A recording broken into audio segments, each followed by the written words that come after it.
Bonjour, je suis Kim Morin, éducatrice pour Handiculteurs France. Aujourd'hui, je vais vous montrer comment changer une aiguille. Il faut utiliser la bonne aiguille selon le type et taille de fil choisi. Pour changer l'aiguille, il vous faut la clé hexagonale de 2,5 mm qui est fournie avec votre machine, ainsi qu'une nouvelle aiguille. Ici, il y en a deux différents types d'aiguilles. Ils sont tous les deux du système 134 qui est marqué là sur la deuxième ligne à gauche. C'est un système normé et il est très important d'utiliser ce type d'aiguille car la synchronisation de l'aiguille avec le boîtier de canette est au millimètre près.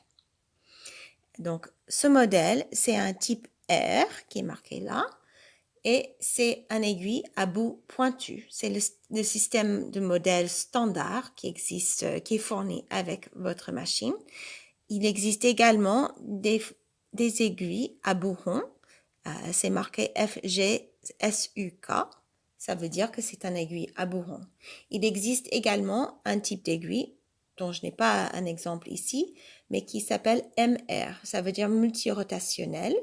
Et c'est des aiguilles qui sont fournies pour les machines à haute vitesse comme l'Infinity, qui sont avec beaucoup de résistance ou une résistance extrême à la déformation. L'autre chose à savoir pour les aiguilles, c'est qu'ils existent en plusieurs tailles. Donc ici, c'est 110, 18 et 116. La plupart des fils marchent très bien avec un de ces deux tailles.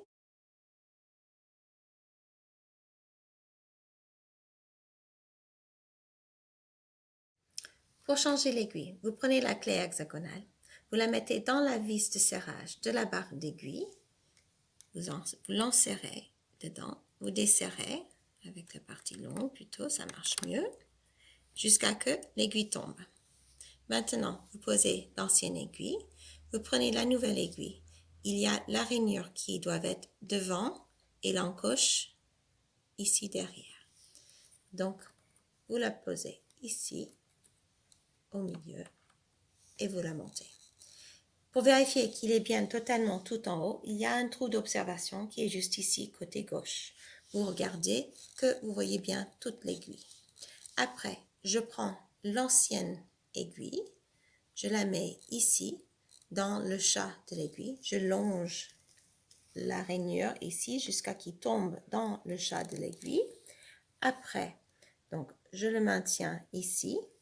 Et il faut que l'aiguille, donc le chat, soit perpendiculaire, c'est-à-dire si vous regardez le cadran d'une montre, il doit être à 6, pas à 5 ni à 7, mais à 6. Vous aurez les meilleurs points à 6.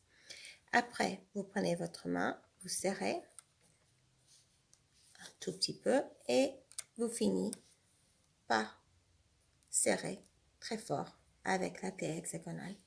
Et voilà, vous avez changé votre aiguille.